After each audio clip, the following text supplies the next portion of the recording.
Buenas tardes y bienvenidos. Es un auténtico placer volver a verles.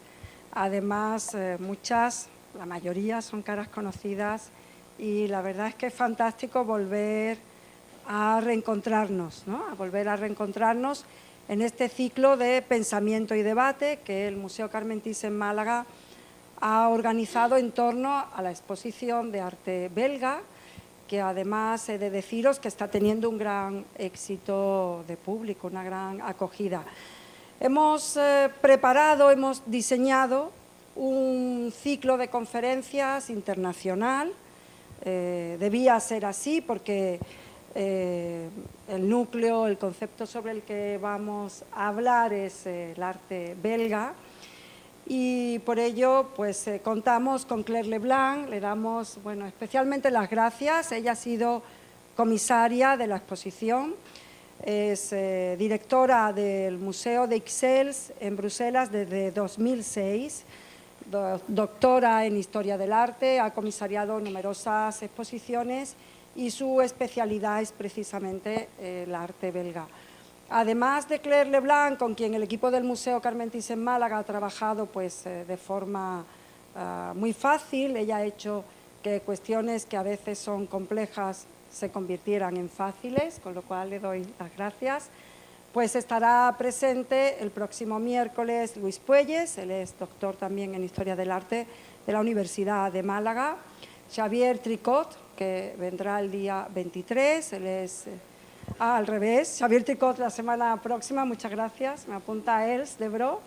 Xavier Tricot la semana que viene, él es pintor, escritor, comisario también de exposiciones. Luis Puelles el día 23 y por último Michel Draguet, que es director de los museos reales, los museos nacionales de Bélgica, y él es especialista en Magritte y en Fernand Neuf.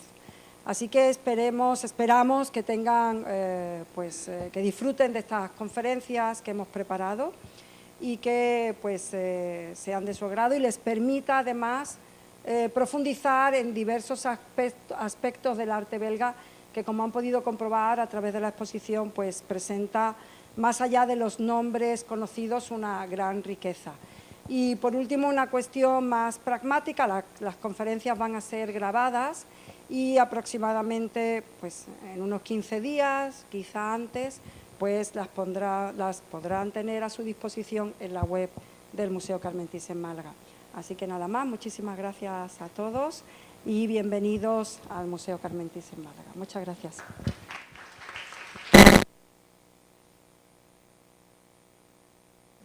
Voilà.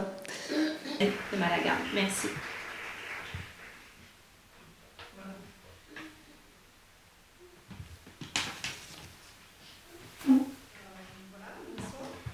Buenas noches, buenas tardes, muchas gracias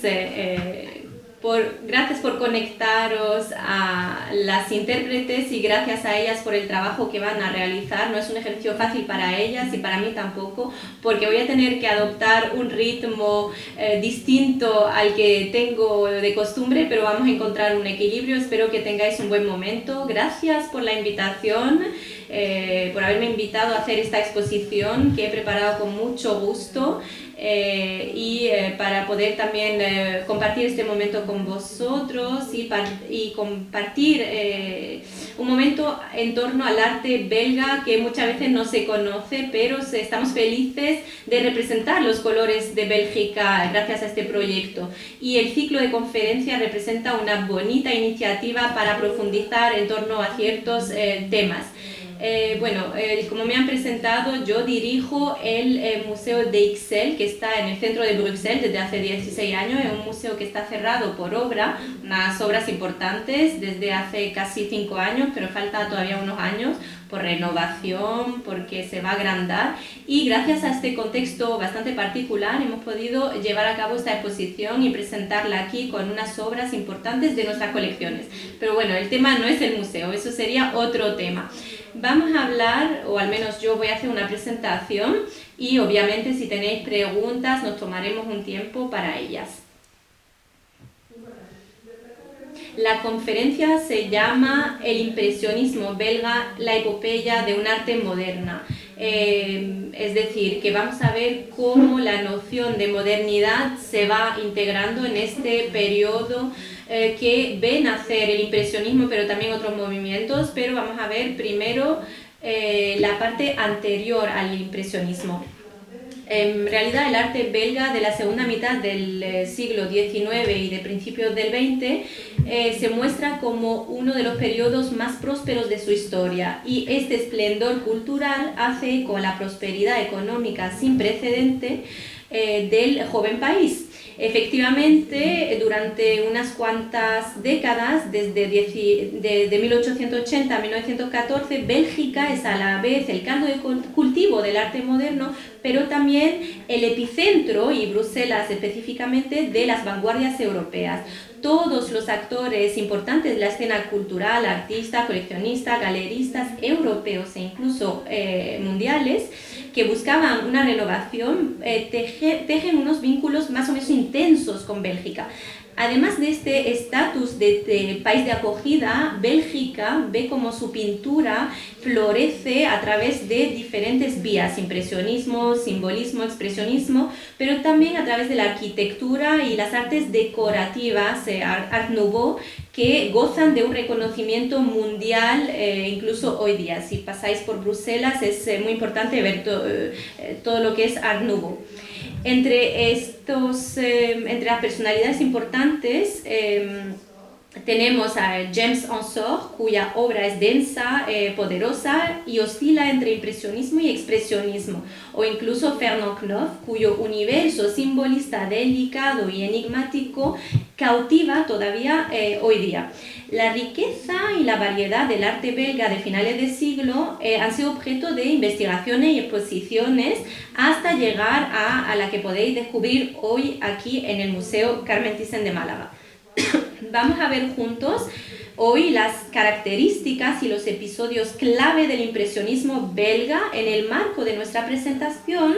Este panorama sintético del movimiento impresionista en Bélgica se va a presentar, y podremos ver cómo el interés de los pintores por el color, la luz y la renovación de las prácticas pictóricas han sido la base de un arte específicamente belga, pero también un arte libre y moderno. Pero antes de esto, vamos a centrarnos en los orígenes del impresionismo, y es que hay un academismo que se va a desarrollar hasta la primera mitad del siglo XIX. Y durante esta primera mitad, el desarrollo artístico en Bélgica es como está muy marcado por el academismo. Es un arte de ideas, de conceptos morales, pero también un arte que está sometido a unos principios estéticos codificados que dominan el paisaje artístico europeo. El mimetismo en este contexto es un objetivo. El sistema académico orienta a los artistas hacia una práctica muy guiada. Los temas se inspiran de la antigüedad greco-romana o de los grandes autores de la estética, que están alrededor de nociones de precisión en el dibujo, en el dominio de la anatomía, el trabajo meticuloso, el taller y la imitación de los antiguos pintores. Y esta corriente clásica reina también en Bélgica. Creada en 1830 después de la separación de los Países Bajos, Bélgica es el caldo de cultivo de un arte que alimenta la legitimidad de la construcción de una identidad nacional. Dentro de esto, dos principales corrientes ocupan la escena artística. Por un lado, el romantismo, con héroes locales y episodios prósperos de un pasado imaginario susceptible de glorificar y revelar el poder de una joven nación. Pues aquí tenemos, por ejemplo, un pintor muy importante como es Gustave Vapers. Aquí tenemos una representación que es un poco como la de Jericho en Francia, pero que representa la revolución belga. Es un momento de independencia que tiene un formato bastante grande que glorifica pues, el nacimiento de Bélgica. Otro artista como Henri Leys o Louis Gallet, estos están más en una vía histórica y se apoyan o tienen como una reinterpretación o incluso una rehabilitación de los estilos florecientes antiguos de siglos anteriores, donde el gótico y el renacimiento flamenco estaban muy desarrollados. Es lo que han elegido pues Henri Leys, Henri de Braclair o como aquí Édouard de Bièvre, con un estilo mucho más romántico. El arte belga de los años 1830 a 50 es principalmente impulsado por la elaboración de una identidad nacional y el establecimiento de órganos y herramientas que van a estructurar su desarrollo. Se va a crear el Salón Oficial Trienal, una vez se hace en Bruselas, luego en Amberes, luego en Gante, o sea, se van turnando en 3 años, y que se inspira del Salón Oficial francés. El arte belga se elabora en torno a 2 ejes principales. Primero, una búsqueda de identidad y luego un apoyo, una apertura hacia diversas fuentes de modelos extranjeros. También trabaja con un equilibrio bastante hábil y delicado entre las especificidades locales, pero impregnándose a la vez de preceptos estéticos que vienen de otros lugares, como en Francia. Y este equilibrio será constante durante todo el siglo y es fundamental para entender el arte belga, incluso hoy día. Y es según esta lógica que el desarrollo del arte en Bélgica cambia totalmente a mediados de siglo en 1851, cuando Gustave Courbet causa sensación en el Salón de Bruselas con los picapedreros. Es que él se aleja de forma voluntaria de los códigos y tópicos académicos, privilegia el tratamiento de, o sea, los temas ordinarios de la realidad contemporánea y muestra un estilo sincero que asume los empastados y las pinceladas que muestran un gesto libre. Courbet trastorna al público, pero también la crítica en Bruselas, pero es que además capta la atención porque se ve en él un vínculo con la tradición pictórica local ancestral, porque muestra una clara predilección por lo real. Y aquí os voy a poner una cita, debido a la verdad concreta y superior que es el estilo de los seres y las cosas, según Le Monnier. Puesto que quería contar la verdadera vida, el aquí y el ahora, y prefería el uso de una pintura que se mostraba sin rodeos, en su lado más material, Courbet abre una vía hacia la modernidad y encuentra un eco muy favorable con los artistas belgas que buscaban un cambio. Camille Le Monnier, que es un escritor, naturalista, crítico de arte prolífico y defensor de una identidad cultural belga de la modernidad, se fija en este impacto determinante de Courbet en Bélgica y considera que se trata de una era de la pintura que por fin existe. La joven nación, que está en pleno crecimiento industrial y en pleno cambio socioeconómico, sensible también a las causas y a las problemáticas sociales, pero también propensa desde hace unos siglos a tener un vínculo con lo real, muestra una sensibilidad creciente hacia el realismo. Gracias a Courbet, Bélgica se va a centrar en el realismo que revela a los belgas ante sí mismos. Unos artistas como Louis Dubois, Charles de Groux y Alfred Stevens van a alimentar de forma activa este movimiento en Bélgica con escenas más bien sociales.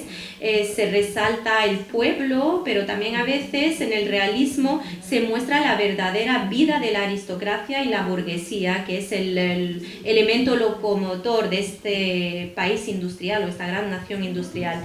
Y es dentro de este camino realista que el impresionismo va a nacer, pero primero a través de una etapa intermediaria y de base, que es el movimiento paisajista, principalmente gracias a la Sociedad Libre de Bellas Artes.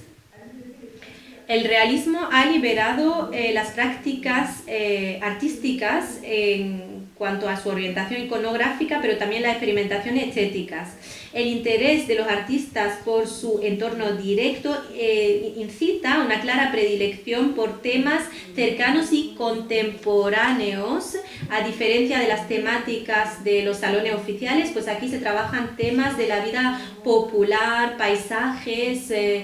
Los artistas están buscando una renovación en la pintura en los años 1860 y es sobre todo en el paisaje, ¿no?, que esta liberación artística se va a desprender.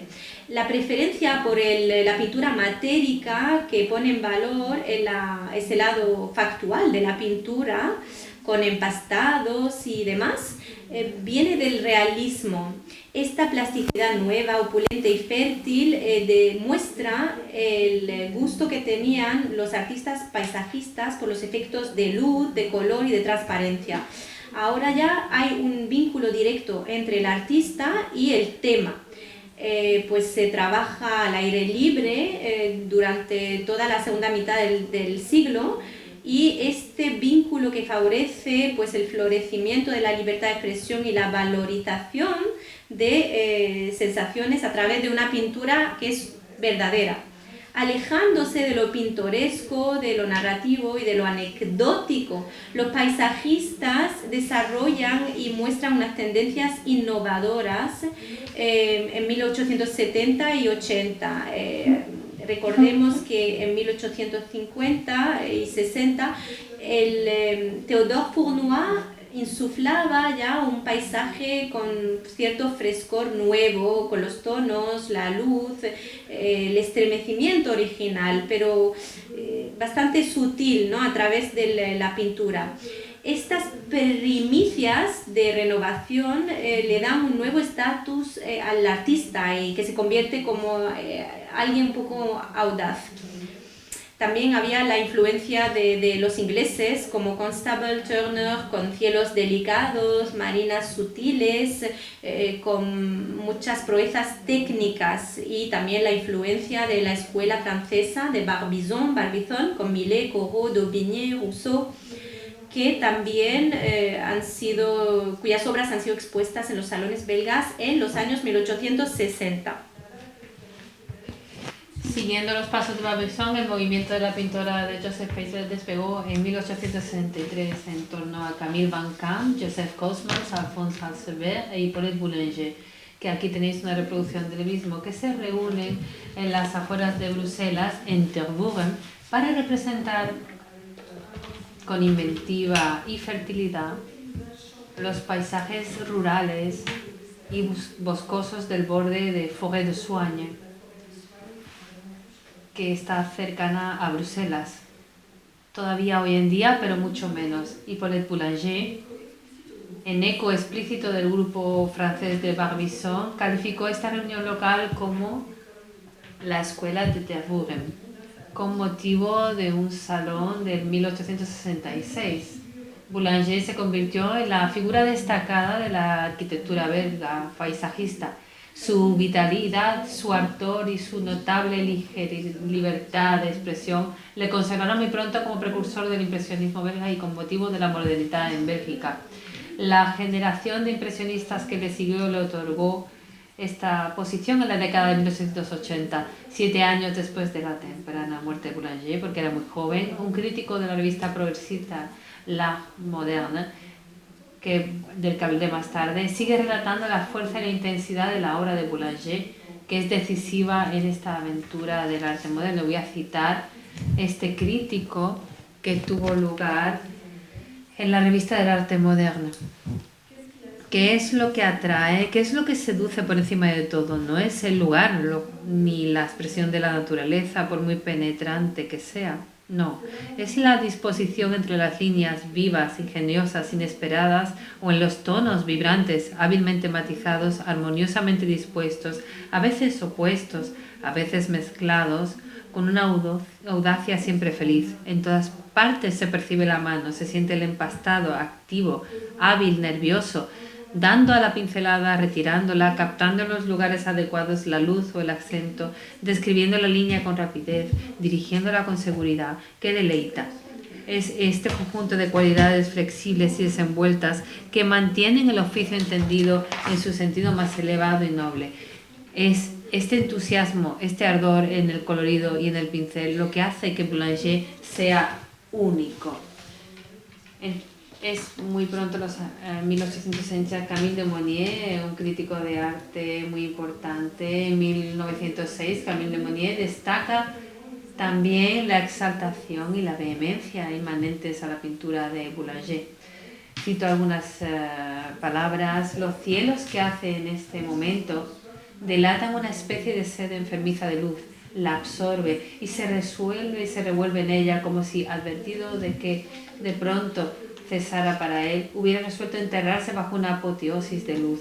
Rosas como flores místicas, las nubes se deshacen y se desmoronan sobre las llanuras que nos muestra, perdiéndose en la profundidad gris perla de los horizontes, y uno piensa en ese hermoso día de la vida que también se disolverá en las sombras de un prematuro declive. Sabían cómo escribir los sentimientos en aquella época. Tras Boulanger, continúa toda una generación de artistas dignos representantes. Menciono a Guillaume Vogels, que se dedica a investigar la luz, el color y las nuevas pinceladas de forma inédita. Y también en su registro de paisajes marinos, y también muy de moda aquella época, en la que se desarrollan las experimentaciones estéticas. Un sutil colorido de Louis Artin, el brillo del sol, los cielos tan atormentados y los reflejos acuásticos iridiscentes ilustran vivamente el excepcional dominio del artista de estos innovadores preceptos. El paisajismo desarrollado entre el 1860 y 1880 representa una etapa fundacional del impresionismo en Bélgica. Esta tendencia despierta en el joven país la sensibilidad visual, la expresión individual y la libertad de la experimentación plástica y estética. Sin duda, contribuye igualmente indirectamente a la continuación de la construcción de la identidad de la que ya hablé anteriormente, iniciada anteriormente, apropiándose y realzando las múltiples riquezas del territorio nacional representado, y por otro, revelando un estilo típicamente belga de plasticidad muy denso, un empaste rico y generoso que respeta la realidad y que no se disuelve nunca bajo el efecto de los movimientos del pincel ni la densidad del colorido. Ya volveré, es una cosa bélgica propia de los belgas en comparación con Francia, que se dispersó en lo real y en la materia. Los pintores franceses contemporáneos, en particular la escuela de Barbizon, se distinguían por una ejecución más inmaterial, con mayor fluidez del tacto y una predilección por una paleta generalmente mucho más clara.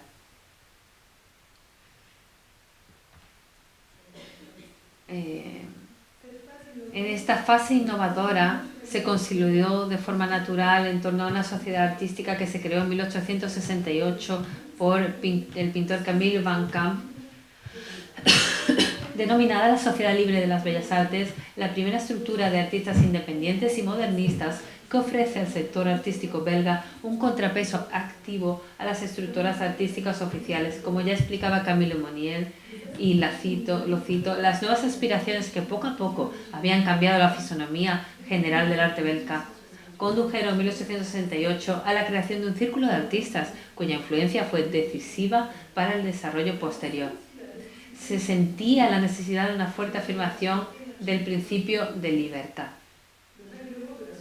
El reglamento de la Sociedad Libre de Bellas Artes formuló un programa que dividía claramente los talleres en dos campos, los conservadores y los revolucionarios. Los innovadores en cuestión eran Louis Artin, Louis Dubois, Constantin Monnier, Philippe Roms y Alfred Verbet, que se beneficiaron del apoyo de los franceses afines como Corot, Millet, Courbet, Daubigny, Théodore Rousseau, que aceptaron ser miembros honorarios.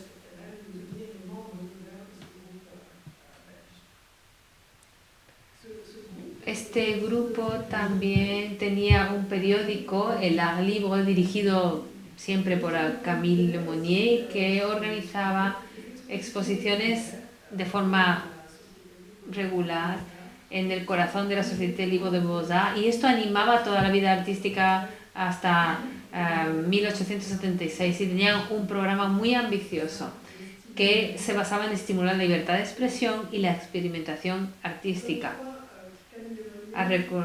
Camille Lemonnier resumió muy bien la importancia histórica de este grupo y cuál era su ambición, y le cito: hacer pintura sana y fuerte, sin jugo ni receta, volver al verdadero significado de la pintura, amada no por su tema, sino por su rica materialidad, como una sustancia preciosa, como un organismo vivo, pintando la naturaleza en su realidad, en su franqueza, en su acento, en un desapego de los dominios y sistemas conocidos.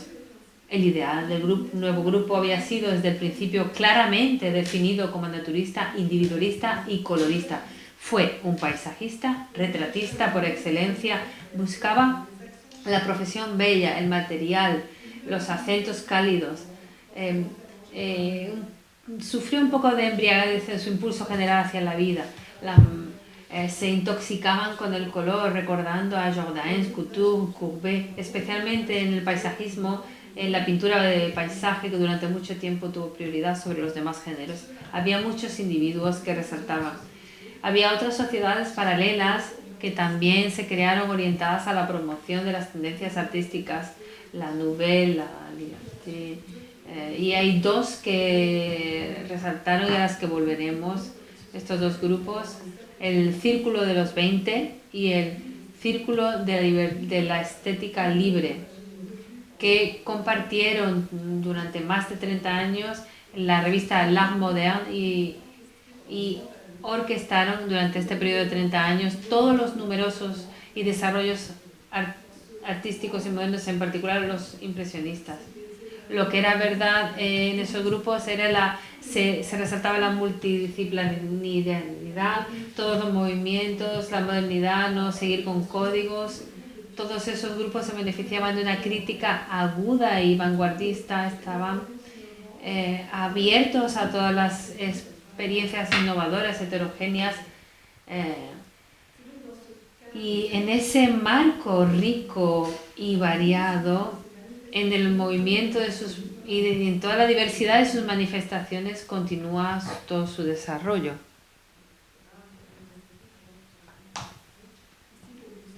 Para ilustrar la actividad de los 20, aquí podéis observar una ilustración con los 20 signatarios que veréis en la exposición, como Fredon, como Bock, artistas muy importantes que impulsaron la modernidad de forma muy radical. Aquí ilustro a la personalidad que organizó este grupo, Octave Mauss, que era coleccionista, crítico de arte y muy aguerrido. Era abogado también. Él no se dedicaba principalmente al arte, pero construyó un universo particular, muy iluminado. Otro retrato de Octave Mauss, que era una gran personalidad, no solo en Bélgica, pero en la historia del arte moderno también tiene una postura destacada, porque permitió a muchos artistas de todos los horizontes de Europa revelarse en Bélgica antes de volver a Bélgica para encontrar la gloria. Aquí podéis ver una imagen de una de las exposiciones del Salón de los 20 de la Libre Estética, y tengo que mostrar algunos carteles muy hermosos de las exposiciones de este grupo de modernistas, porque evidentemente cubrían todas las manifestaciones del arte. El cartel tenía un papel muy relevante en las exposiciones. Por ejemplo, la revista del arte moderno, con un frontispicio fantástico de un artista que podéis contemplar en la exposición, Georges Lemain, que hace muchos retratos impresionistas y que tiene una calidad de trabajo gráfico impresionante. Otros carteles, aquí podemos sentir la atmósfera de la época, esta línea tan delicada del Art Nouveau, estas líneas sinuosas. Otros carteles de la Libre Estética, bellísimas que podéis contemplar en nuestras colecciones en el Museo de Ixelles.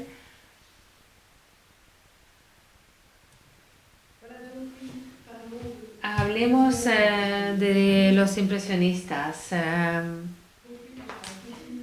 Bueno, siguiendo con esa ola paisajista bajo la influencia de los impresionistas franceses, con la libre estética y demás, pues hay un desarrollo pues del impresionismo belga y una plataforma bastante interesante para los artistas franceses que encuentran una acogida crítica con mucha calidad y sobre todo oportunidades comerciales muy importantes, porque hay cierta riqueza, una burguesía muy dinámica y que invierte y colecciona arte. Es todavía el caso hoy día. Muchos franceses que se expatrian, ¿no?, por los impuestos, pues vienen a animar un poco el mercado actual. El camino impresionista en Bélgica se extiende principalmente sobre 2 décadas, de 1880 a 1905, el año a partir del cual Octave Moss llevará una mirada retrospectiva sobre el movimiento con 2 exposiciones y se puede notar que las cosas están cambiando y que el fauvismo ocupará ese lugar, pero todavía no hemos llegado allí. Si el desarrollo del impresionismo tiene episodios significativos para entender el movimiento, se caracteriza sobre todo por unas experimentaciones continuas y simultáneas, a veces muy diversas, muy diferentes, y Octave Moss lo notó muy adecuadamente. Voy a citar una parte de la revista Art Moderne. No es fácil definir el impresionismo, trazar sus límites y concretar sus expresiones. Como toda evolución nacida de un grito de independencia, de un gesto de insurrección, rehúye las teorías y desprecia los programas, adquiere su vida y su belleza de las fuentes de espontaneidad individual que varía infinitamente según el temperamento y las influencias étnicas. Por lo tanto, el impresionismo como entidad no existe, no se puede calificar. Se puede hablar de los impresionismos con ciertas individualidades. Cierto, hay voluntades comunes, la voluntad compartida de ofrecer algo nuevo, una libertad, unos temas elegidos, ciertas predilecciones, puntos en común, esa predilección por trabajar al aire libre, los empastados, las transparencias, la luz, esas pinceladas ágiles, pero cada uno con sus especificidades y su estilo, y vamos a ver algunos. Por ejemplo, Guillaume Vogels es un artista que se acerca mucho, según mi opinión, de Boulanger, pero con una preabstracción, ¿no? Se nota ahí la libertad del gesto. Esta obra está en la exposición.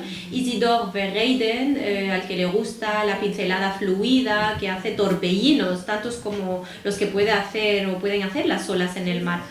James Ensor, que es sin duda el artista más completo para Bélgica, porque es a la vez impresionista, simbolista, impresionista, combina todas las tendencias con un talento increíble, único. Es una de las figuras más importantes del arte belga. Podemos hablar de Rubens, de Jordaens, pero Ensor es una de las figuras más importantes de nuestra historia de arte.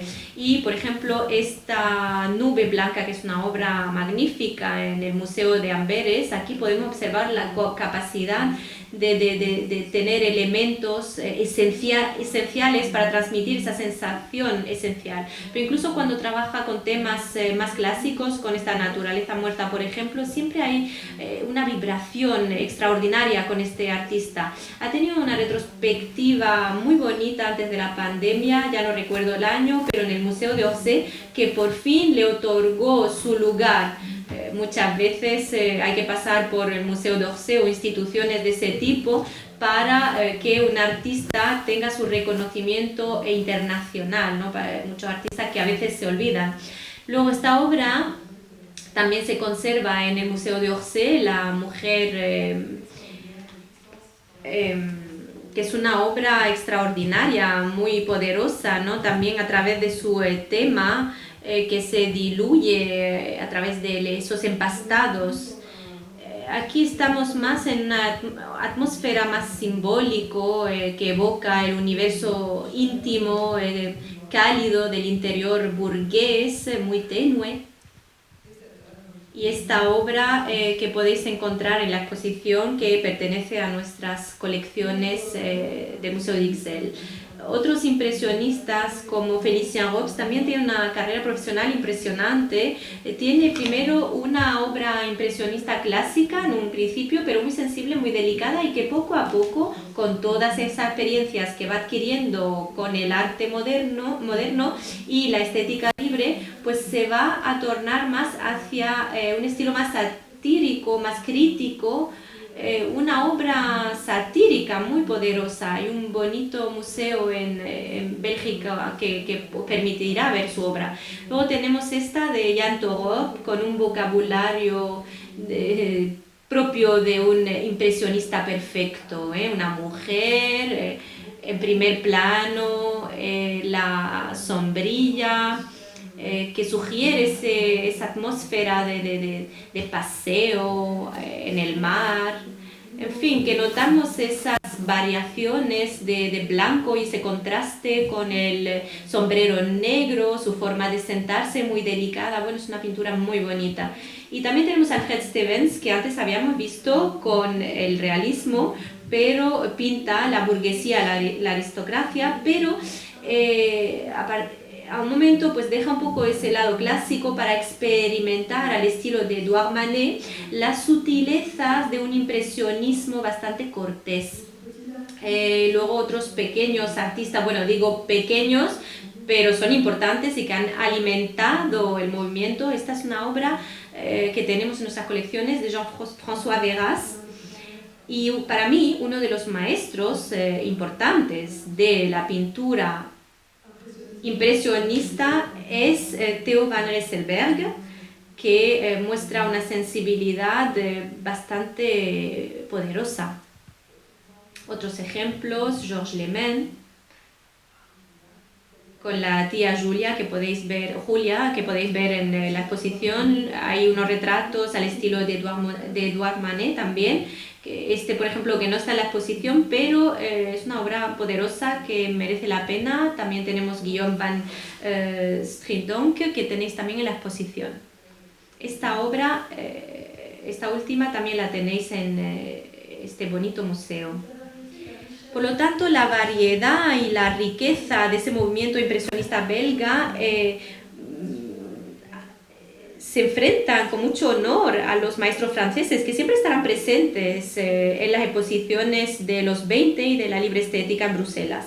Octave Moss, que ya he mencionado, consigue que se expongan en Bruselas toda la vanguardia de la época: Monet, Renoir, Berthe, Morisot, Camille Pissarro, Sisley, Whistler, Caillebotte.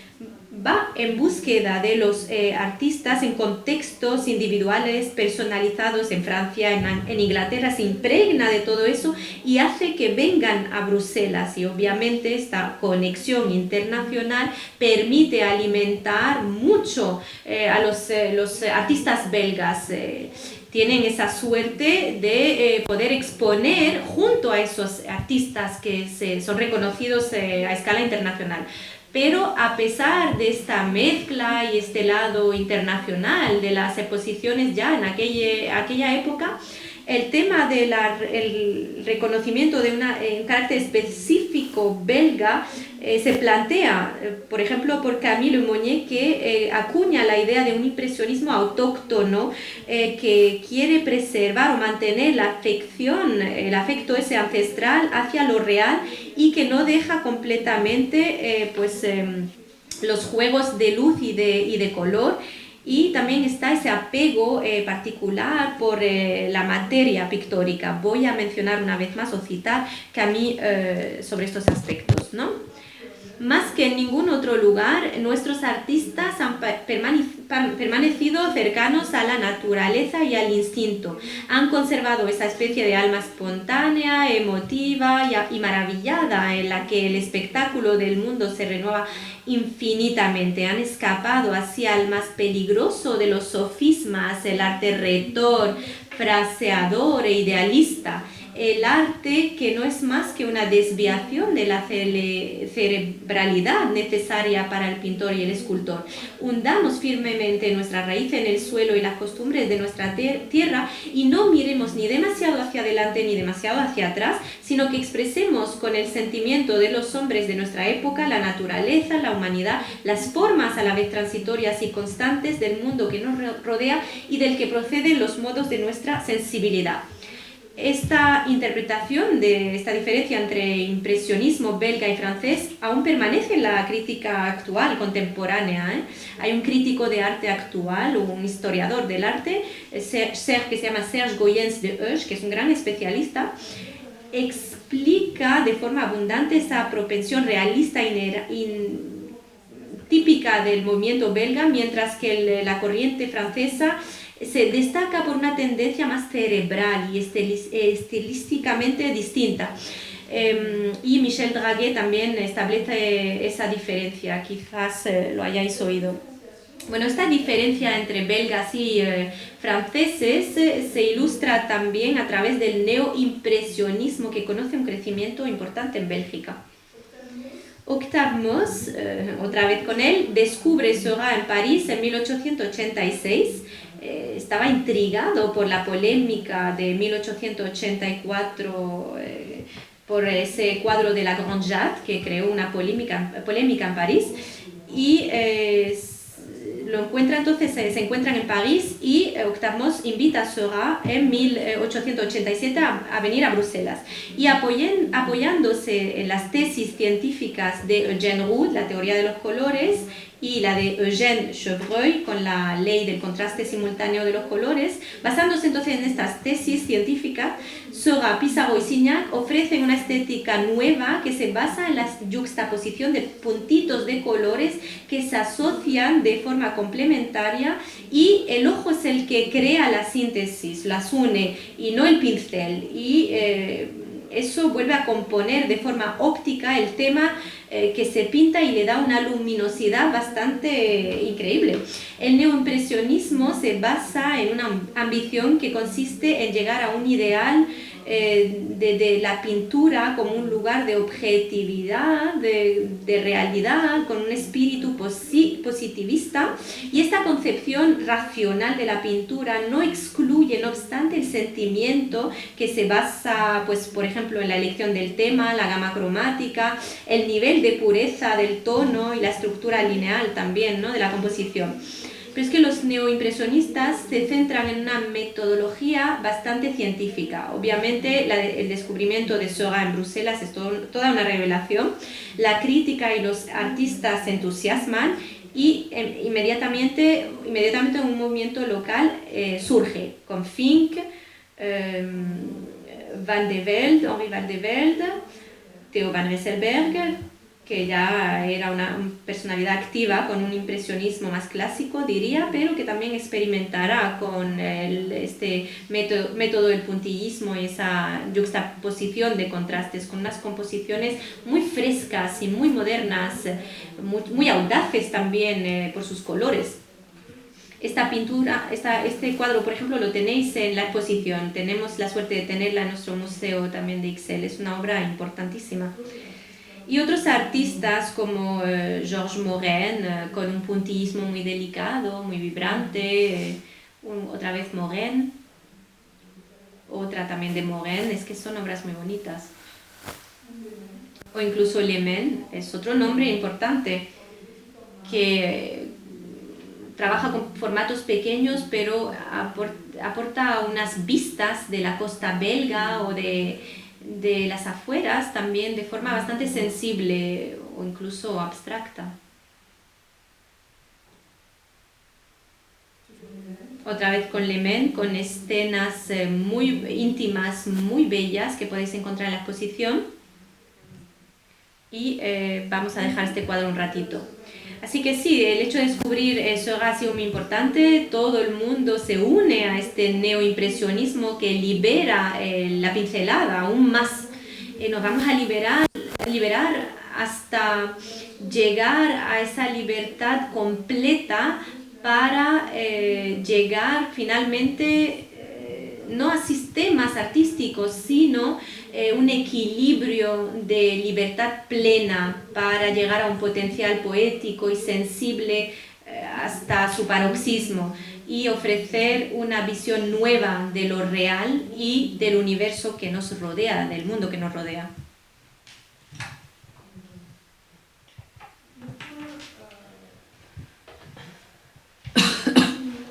El punto culminante del impresionismo en Bélgica es una artista muy importante que está en que alcanza su reconocimiento internacional, Émile Closet, que inauguró el iluminismo.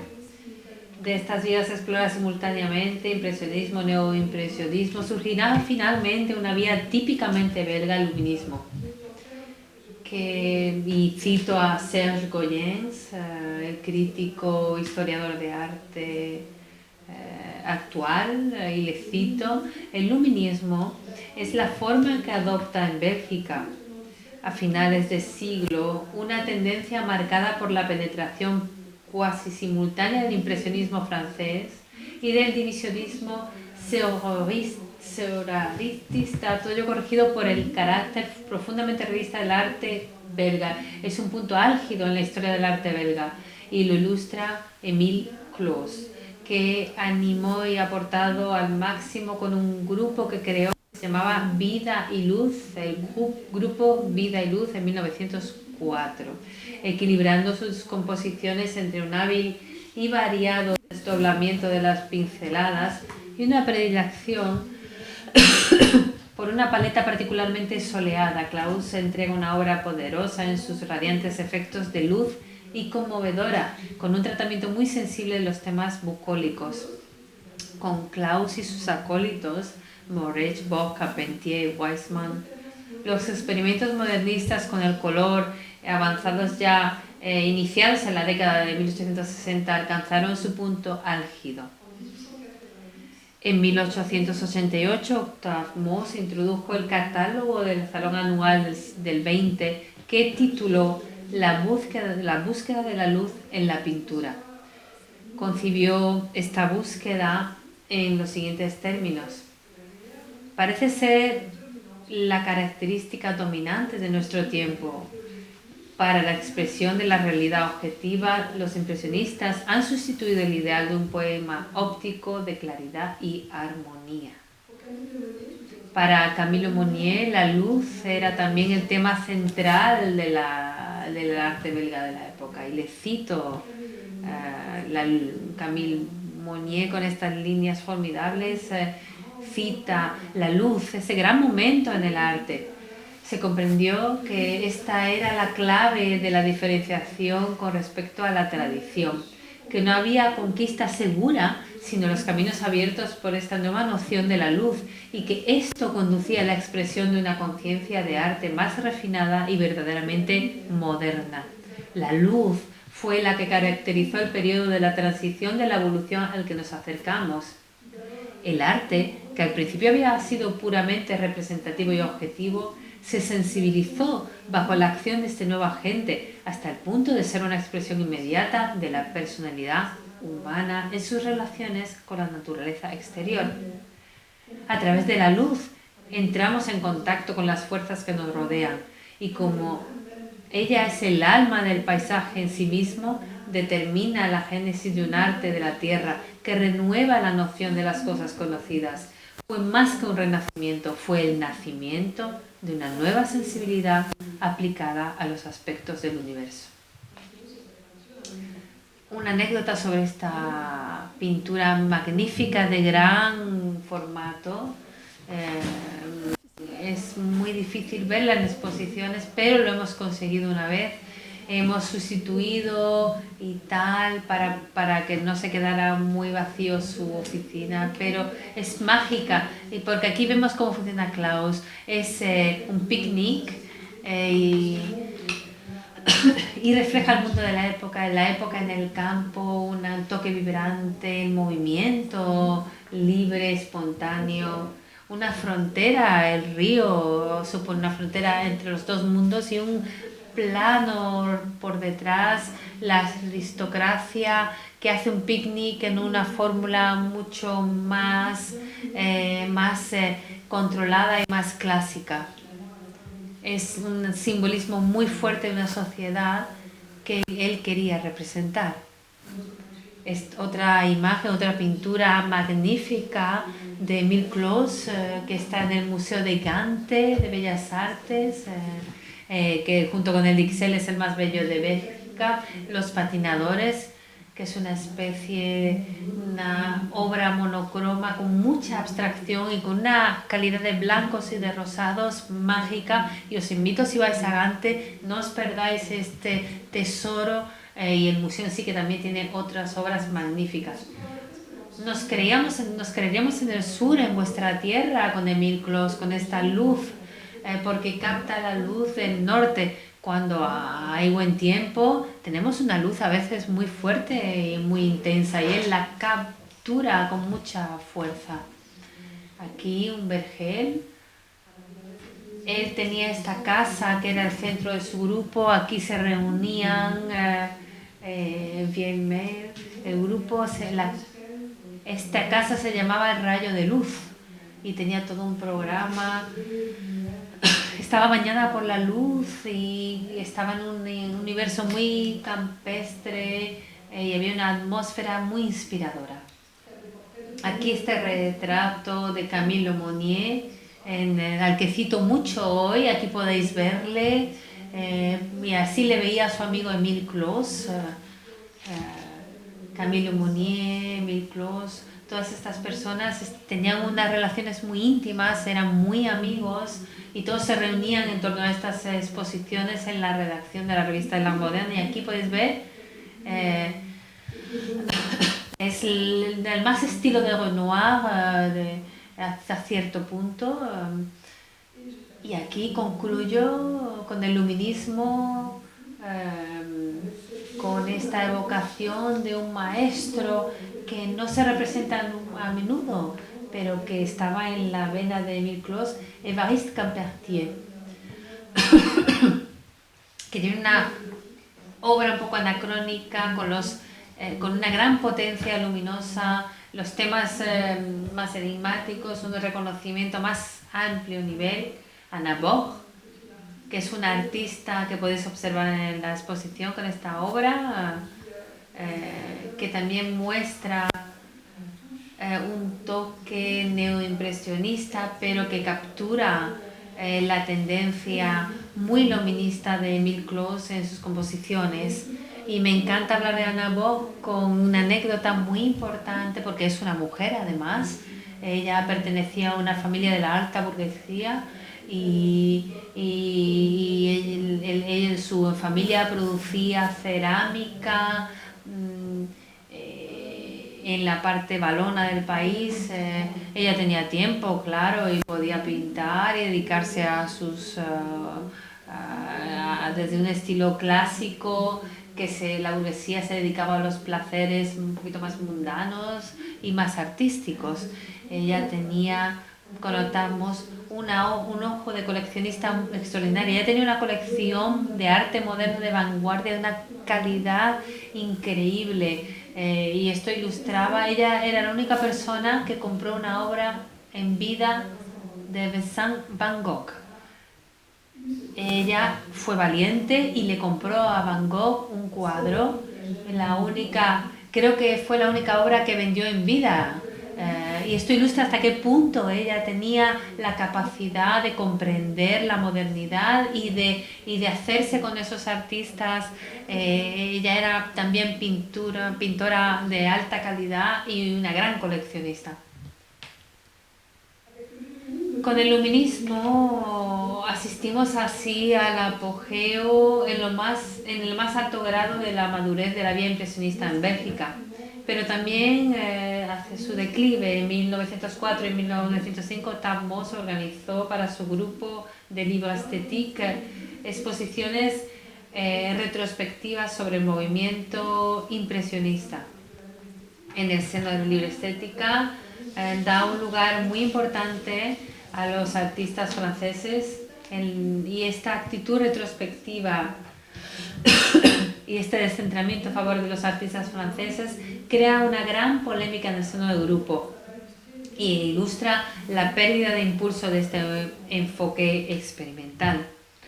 Además, el fauvismo a partir de 1905, más radical en su expresividad, confirmaría la transición hacia otras investigaciones como Vlaminck, Dufy o Van Dogen, que estimulan nuevos usos del color, de la luz y del toque pictórico. Poco a poco el expresionismo se convierte en algo más clásico y se agota y emerge un expresionismo más abierto, más radical y más en sintonía con la evolución de la sociedad, que se convierte en más crítica, cercana a la Primera Guerra Mundial. En 1914, de hecho, comienza la guerra y termina estas experimentaciones del fin del siglo y de la libre estética. Esta aventura con la guerra pasa a otra época y llega a su fin. Frente a estas nuevas orientaciones radicales del modernismo después de la Primera Guerra Mundial, el cubismo, el futurismo, el dada, el surrealismo, el expresionismo, el impresionismo tardío, que globalmente conocemos como postimpresionismo, debía considerarse una tendencia convencionalista, y en esta exposición hemos optado conscientemente por demostrar que el impresionismo fue una puerta de entrada transitoria muy rica y estética hacia una renovación estética y conceptual en la aproximación a la realidad. Sin duda es el camino más claro hacia la reapertura, la renovación y el inicio del arte moderno. Rompió códigos, liberó a los artistas de las convenciones y organizaciones oficiales, ofreció nuevas experiencias plásticas y situó la individualidad en el centro del proceso creativo. Inició una nueva relación con la realidad. Y quiero terminar con esto. Por supuesto, no podemos negar que al evocar este periodo de forma concomitante exploramos otras vías innovadoras. Y para concluir, quiero no olvidar el subrayar el realismo social con un artista como Monnier, o el simbolismo y el idealismo. En efecto, mientras que el impresionismo favoreció desarrollos expresivos basados en la observación inmediata, en las sensaciones, en la búsqueda de la armonía con elementos y naturaleza, el contexto industrial dio lugar a otras líneas de pensamiento y exploración y reflexión. A veces es la fascinación, la vía benévola y condenatoria del nuevo mundo industrial, pero una fascinación en todo caso por el movimiento industrial con el realismo social de Meunier, por ejemplo, o de Lachmann, o con un registro mucho más opuesto, una vía que va a buscar la desviación de la realidad por el simbolismo de ese mundo industrial tan nefasto, y el simbolismo busca la huida hacia el sueño, el mundo de las almas, y es el caso de Knopf y Jean Deville, que podéis ver que hay una búsqueda del desarrollo de un nuevo ideal, de un mundo soñado que no es aquel en el que se desarrolla la realidad. El mundo del imaginario, del sueño, que tendrá influencia en el surrealismo, por supuesto, un refugio que se niega a aceptar los excesos del nuevo mundo industrial moderno. En estos dos registros, la investigación plástica y estética no es tan evidente, al menos a primera vista. Porque, por ejemplo, tenemos artistas que empiezan otro campo de exploración artística como Spilliard, que deja lugar a una modernidad mucho más radical en torno a la guerra, o incluso antes de la guerra y luego también más tarde, después de la guerra, una modernidad expresionista que es tan potente o casi que un Edvard Munch. Y, por supuesto, quiero terminar diciendo que en paralelo a todos estos desarrollos impresionistas, simbolistas, existe el sueño de un mundo completo, ideal, que se expresaba con ese deseo de arte completo. Eso es lo que desarrolló Victor Horta y otros artistas equivalentes en Bélgica, que han inventado en la arquitectura y la decoración un arte completamente nuevo, que era como una burbuja ideal, un nuevo Edén, un mundo de refugio que se oponía radicalmente a la urbanización masiva, esa modernidad industrial radical. Y, por supuesto, este periodo transitorio, de transición de 1880 a 1914, fue de una intensidad artística poco común, y la exposición presentada, que quizás habéis podido ver o que vais a ver, permitirá sin duda estimar el papel activo que desempeñó Bélgica en esta evolución determinante para los desarrollos modernos del siglo XX. Muchas gracias por vuestra atención.